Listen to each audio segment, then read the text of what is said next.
I spent my graduation day eating a lukewarm turkey sandwich in my car in the parking lot of the university. I had my gown on, the polyester itching against my neck, and a diploma in a leather folder sitting on the passenger seat. My phone had buzzed twice in the last hour. "We're so sorry, Becca," my mother had said, her voice competing with the sound of a cheering crowd in the background. "Grace's regional competition was pushed back. If she doesn't win this, she loses the scholarship. You understand, right? You've already got the degree. You're a doctor. You're the stable one. I'm the one who just spent 4 years in a library and a hospital," I told her. "Don't be selfish." My father's voice drifted into the line. "It's just a ceremony. We'll do a nice dinner next weekend. We're so proud of you, honey. Now we have to go. Grace is on in 5. The line went dead. I didn't cry. I just sat there looking at the empty space in the front row where they were supposed to be. I drove home to the house I had helped my grandmother maintain for years. My parents lived in the main house. I had my own small cottage in the back, which Grandma had deeded to me when I was 22. She told me it was so I'd always have a place to retreat to when the noise of the family got too loud. When I walked through the front door, my sister Grace was draped in a gold medal, jumping up and down. "I won!" she screamed. "Did you hear? I got first." My mother hugged her, nearly knocking her over. "Hi, Star, my beautiful girl." My father looked up from the couch. "Oh, you're back. How was the walk across the stage?" "It was fine," I said. "See, no big deal," my dad said, turning back to the TV. "Dinner next weekend, remember? We'll get steaks." I went into my cottage and closed the door.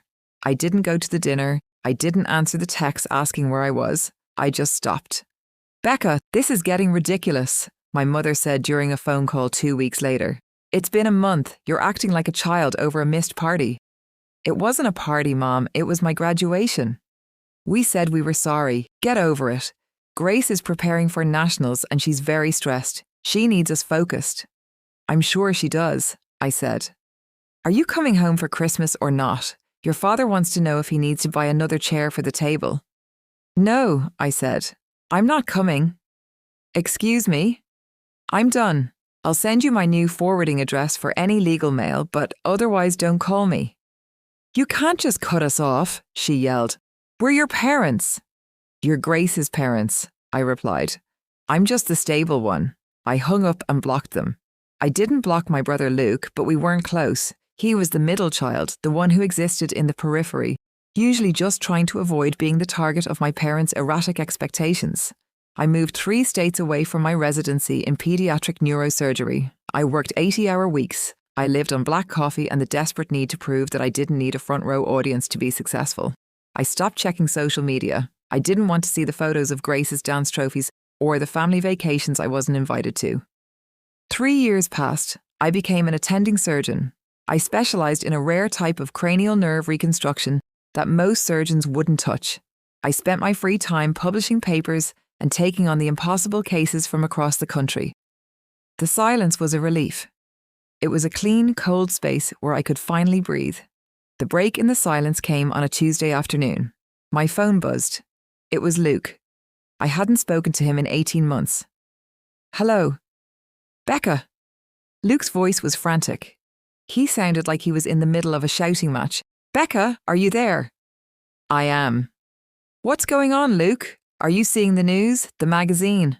"I don't read magazines, Luke. The National Geographic cover story, Becca. The one about the miracle surgeon in the Northeast. The one with the photo of you looking like some kind of god in scrubs." I looked at my desk. There was a copy of the magazine there. The editorial team had spent 3 days shadowing me. They'd written a piece on the intersection of technology and human empathy in surgery. The photo was stark. Me mid-surgery, eyes focused, the lighting harsh and clinical.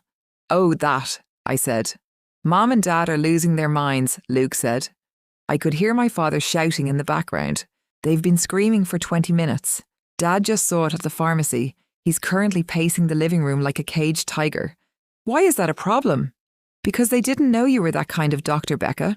They thought you were just, a regular pediatrician or something. They didn't realize you were famous." "I'm not famous, Luke. I'm employed. They want to talk to you." Mom is crying. Not the "I'm sad" crying, but the "how did we let this happen" crying. They're terrified you're going to sue them for something or that you've completely erased them from your life. I have erased them, I said calmly. Becca, please, just talk to them. They actually panicked. Dad thinks you might have some kind of power over the family estate now. I paused. The estate? Yeah. They've been having trouble with the taxes on the main house. The bank sent a notice last month. They thought they could reach out to you for a loan, but then they saw the magazine and realised you're probably making a killing. Now they're scared you're the one who triggered the audit. I felt a strange cold sensation in my chest. Not anger, just a quiet clicking realisation. I'll talk to them, I said. But not on the phone. Really? Tell them I'll be at the house this weekend, but tell them if they scream, I'm leaving. When I pulled up the driveway on Saturday, the house looked the same, though the paint was peeling on the shutters. The lawn was overgrown. The main house, the one my parents had always treated as their fortress, looked tired. I walked up the porch steps. My father opened the door. He looked older. The arrogance in his jaw had sagged into something more desperate. Rebecca, he said. He tried to hug me. I stepped back, keeping a polite distance. Hello, Joseph. He winced at the use of his first name. Come in, your mother is in the kitchen. Diane was standing by the island, a plate of cookies that looked store-bought sitting between us. She looked at me, her eyes scanning my clothes, a tailored charcoal suit that cost more than my father's first car. You look so professional, she whispered. We saw the article. We had no idea you were doing such important work. That surgery you did on that little girl from Ohio, it was breathtaking. I'm glad you enjoyed the read, I said. Why didn't you tell us? My father asked, leaning against the doorframe. Why did you just disappear? We were worried. You were worried about Grace's dance competition, I said. And then you were worried about the dinner I didn't attend. I don't recall any letters or emails asking how my residency was going. We thought you needed space, my mother cried. We were giving you room to grow. You gave me so much room I ended up in another time zone, I replied. The room went silent. The air felt heavy, like the moments before a storm. Look, my father said, his voice shifting into that familiar commanding tone. We've had our differences, family fights, but we're family and we're in a bit of a spot. The house, the taxes have piled up. We didn't realise how much the valuation had jumped. We're facing a lien. I leaned against the counter. I see. We figured since you're doing so well now and we are so proud of you, really, maybe you could help us out. Just a bridge loan until we can refinance. We'll pay you back with interest. I looked at my mother. She was watching me with a hopeful, pleading expression. It was the same look she used to give Grace when she wanted a new pair of point shoes. I can't do that, I said. What? My father snapped. Becca, we're your parents. We raised you. We provided for you.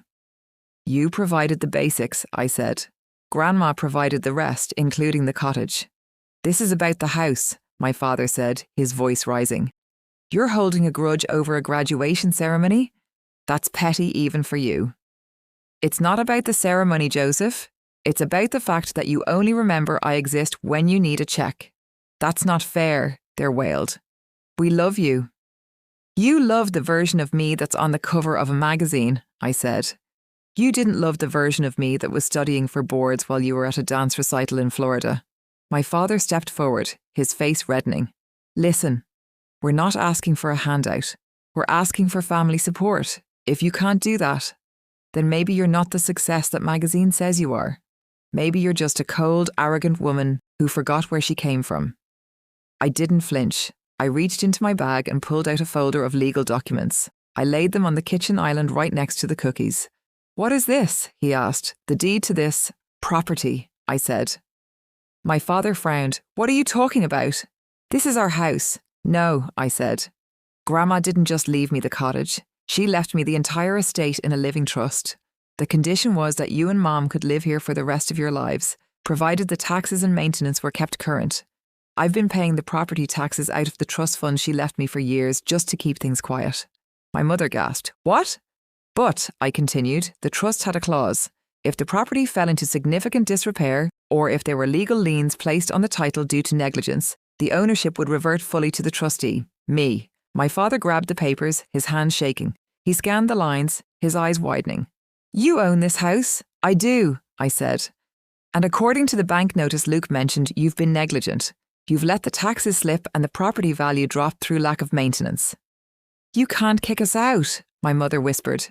I'm not kicking you out, I said. I'm not a monster. You can stay here, but the bridge loan isn't happening. Instead, I'm taking over the financial management of the house. I'll pay the taxes, but I'm charging you a monthly rental fee to cover the cost. If you can't pay it, we'll have to discuss selling the place and finding you something smaller, something you can actually afford. You're extorting your own parents, my father shouted. I'm managing an asset, I replied. I'm being the stable one, remember? My father looked at the papers, then at me. For the first time in my life, he didn't have a comeback. He looked small. How could you be so cruel? My mother asked, tears streaming down her face. I'm not being cruel, I said, picking up my bag.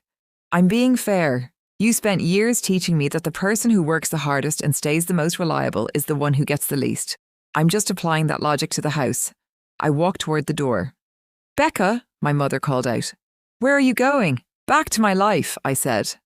I have a surgery at 6 a.m. tomorrow. I walked out the front door and got into my car. As I drove away, I looked in the rearview mirror. They were still standing in the doorway, two small figures framed by a house that didn't belong to them. I didn't feel a surge of triumph. I didn't feel the rush of revenge. I just felt a strange, quiet emptiness, like a wound that had finally closed and left a scar. I drove back toward the city, the road stretching out in front of me wide and open. I didn't call them again. I didn't check to see if they paid the rent. I just kept driving, focusing on the rhythm of the road and the silence of the car, finally comfortable with the space between myself and the people who had taught me how to survive without them.